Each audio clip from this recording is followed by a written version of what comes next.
So it's a real pleasure to be here with all of you this afternoon. I've followed with keen interest the deliberations and things we've been discussing over the past couple of days. I know you've had some distinguished speakers and panelists. You've had a lot of discussion or exchange on a whole number of subjects.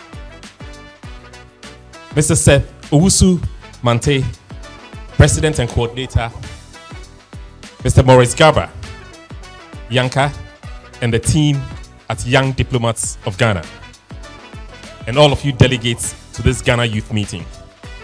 And ladies and gentlemen, I want to thank you all for inviting me to be here this afternoon to be part of this conference. I want to congratulate you, really, for the insightful and what I call purposeful deliberations you've had over the last couple of days as you commemorate the UN International Youth Day. The theme for your conference over the past couple of days, for me, is riveting. Riveting because you're discussing matters that I believe are the heart of change, matters that are the heart of transformation, matters that I believe will propel your generation to be able to do and exceed what generations before achieved. Your theme, digital empowerment and leadership, equipping Ghana's youth for informed choices, I think is very relevant in the times that we find ourselves in. You've discussed a number of wide-ranging topics. You've discussed the state of the SDG implementation and its achievements in Ghana. You've discussed empowering youth, making informed electoral decisions for a brighter future, and I think that's very pertinent, especially in 2024 in Ghana. Harnessing digital innovations for youth empowerment and economic growth. I was in the workshop on next door. I heard what was being discussed there, and I also caught some of what was being discussed in this workshop here. And that in particular was about leadership in the 21st century, how you navigate the realities and overcome the challenges. This, for me, is truly inspiring work for you all to be engaged in and the kind of discussions you're having. But I want to, for a moment, contrast this with what you're doing here, what you've been engaged in, contrasting with the recent waves of what I call youth-led protests and movements across Africa. Movements that are demanding change, movements that are demanding reform, movements that are demanding better conditions for the youth. We've seen what happened recently in Kenya. We've seen what happened in Nigeria, or what's happening in Nigeria. We've heard about the Sudan revolution, around about 2018. We know of the convulsions in South Africa, and of course the recent Arab Spring. These and indeed many more encapsulate these convulsions rippling across our continent. In a sense, one can say that they demonstrate the power and determination of Africa's youth in shaping their own destiny.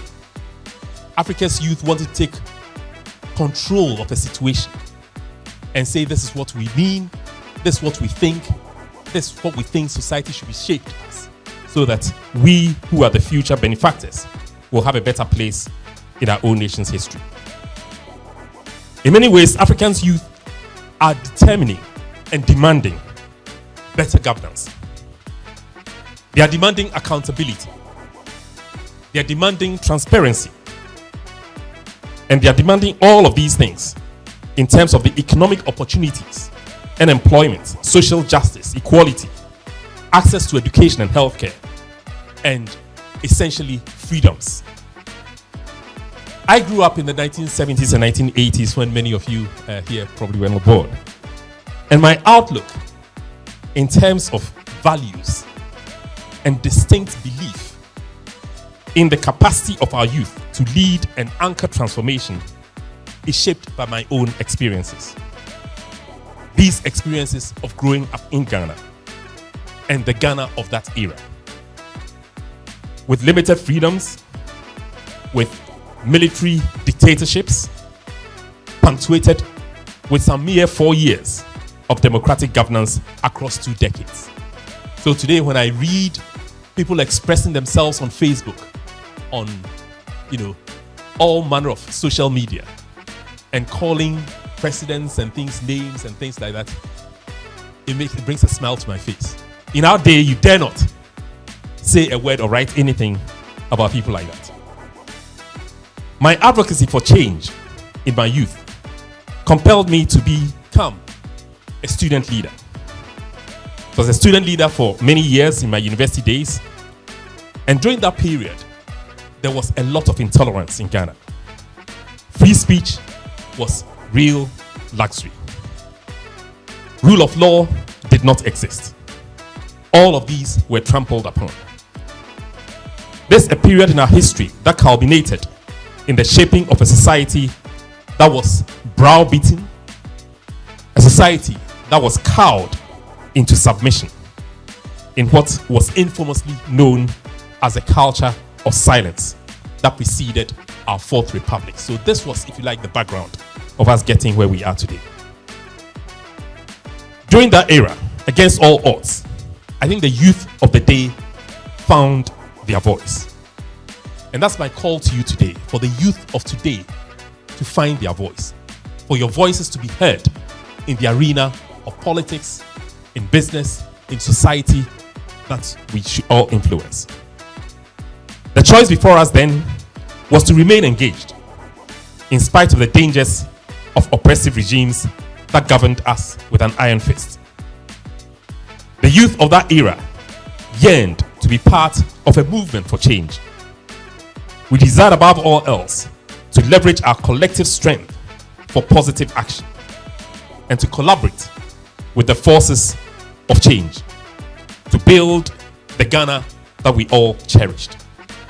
Making sacrifices, but not seeking personal gain or comforts, but making the sacrifices and the hard choices that inured to our own common good. We have come a long way in that shared endeavor. In my adult life too, I've had the opportunity of an excellent education from Ghana. An education that allowed me to compete with the best in the world wherever I went. This has helped and shaped my professional life. I trained as an architect, as I believe you heard earlier. I attended a prestigious business school in the UK, and I'm embarked on what has been a thoroughly rewarding career, working across several countries and with some world-class institutions, working at the cutting edge of change. But for me, fulfillment lies beyond all of these things. Fulfillment in my professional life would not be complete if I did not, at a material time, contribute to shaping our own public life, our discourse in Ghana, in a meaningful way. So shaping our nation's future requires all of us to collaborate and to build that future that expresses who we are. The challenge today for you, our youth, is to rise up from what I call the shadowy embers that threaten to engulf us all. We've seen the repercussions of what's going on in Kenya, what's going on in Nigeria, and if we do not consciously work to shape our future, to conform to our own shared aspirations for Ghana, where we all can achieve our full potential, then we're leaving ourselves open for all manner of things to happen in this country. You are our future leaders. You are the future leaders of Ghana. Indeed, the future leaders of Africa. That may sound like a cliche, but that is the fact. All of you here are purposeful people determined to do things that will bring transformation, that will bring change. And I know you can all achieve that. You're also growing up in a very exciting time in history. When I say exciting time in history, the kind of things that we're seeing today are things that, of course, we've not seen before. In my days as a Dell executive, I remember going to one conference. In that conference, Michael Dell was leading it with one of our senior executives, and they were talking about the world in 2030. That's not far away. That's just, what, a mere 6 years away. But this was in about 2015.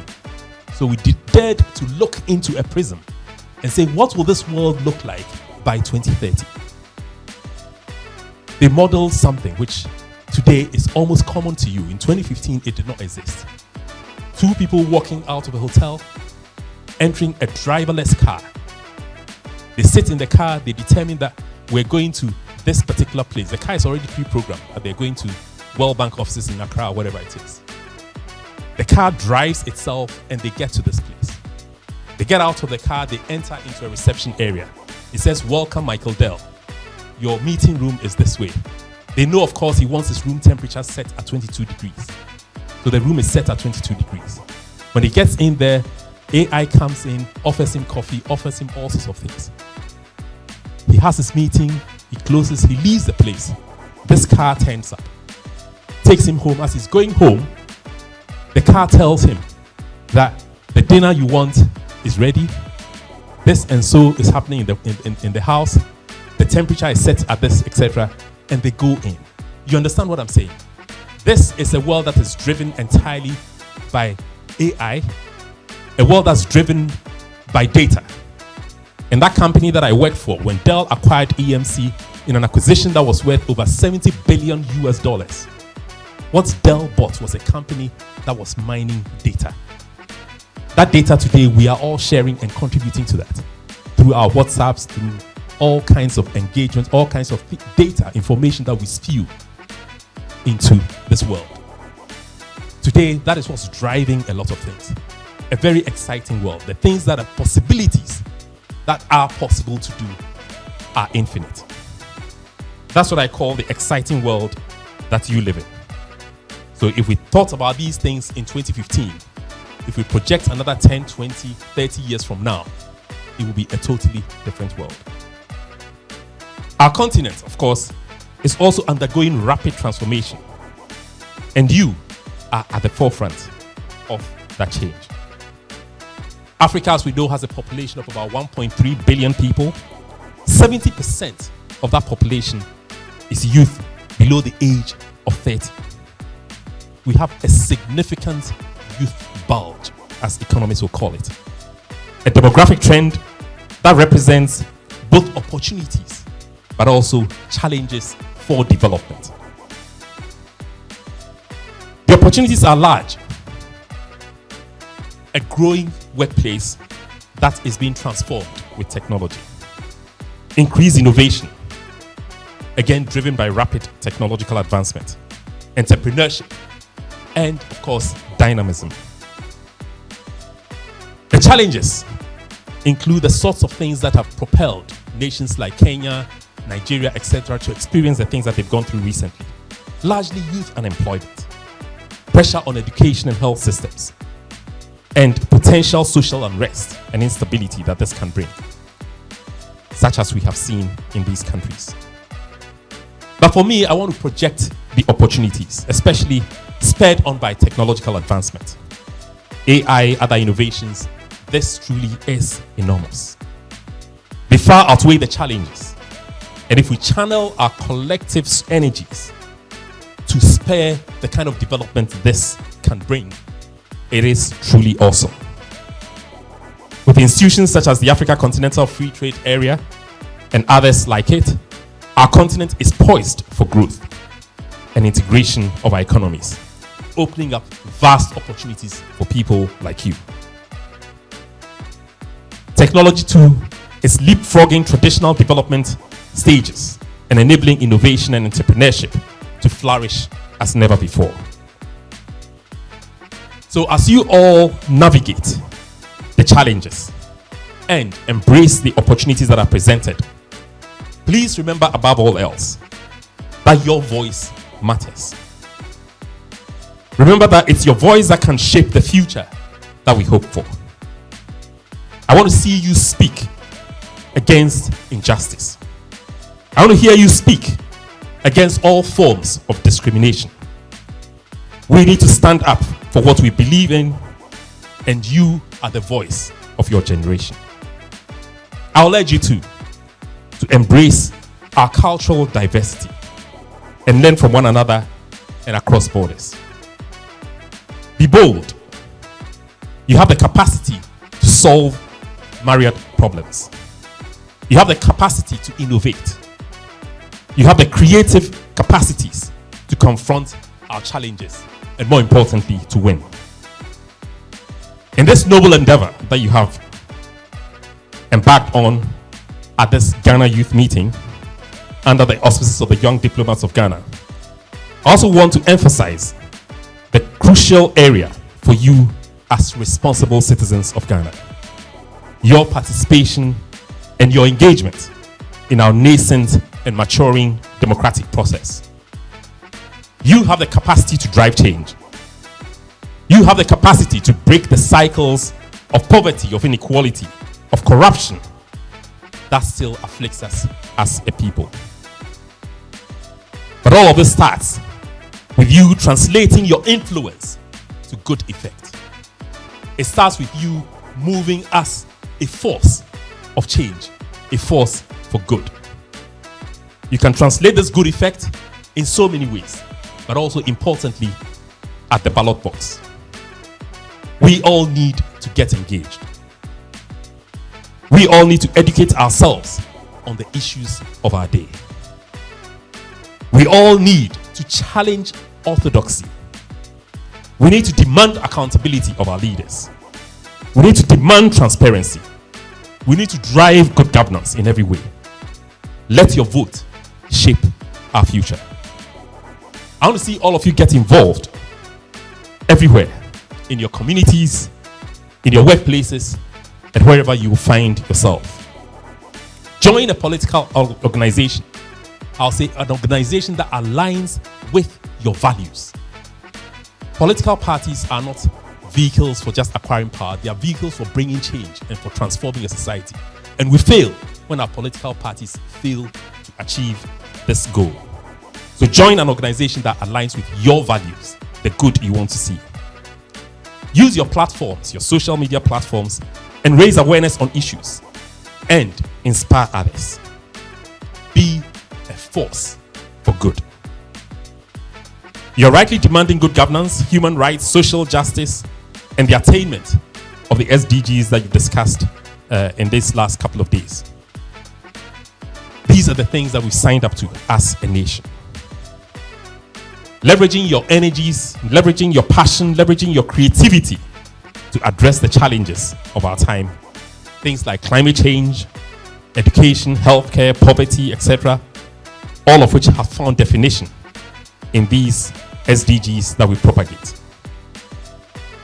Your generation should birth and inspire a new generation of political leaders. I see leadership in this room. I see people with the capacity to drive this nation to the next level. Let's see that birthed in all of you. I'm confident that this will emerge from among you here gathered today. As I said at the outset, I'm inspired by what you are doing. Continue in this because the future truly is yours.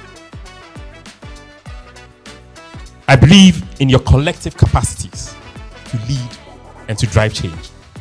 It is an exciting time to be young in Ghana and indeed in Africa. I'm optimistic, above all else, about your collective future. But if we seize the opportunities before us, if we strive for good, responsible citizenship, if we participate in the democratic process, if we live for the demand the good governance that we seek, if we do all these things, then that collective future will be assured. I have no doubt that you all will rise to the challenge of your time. My congratulations again to you all, to the organizers for this conference. I wish you every success. Thank you.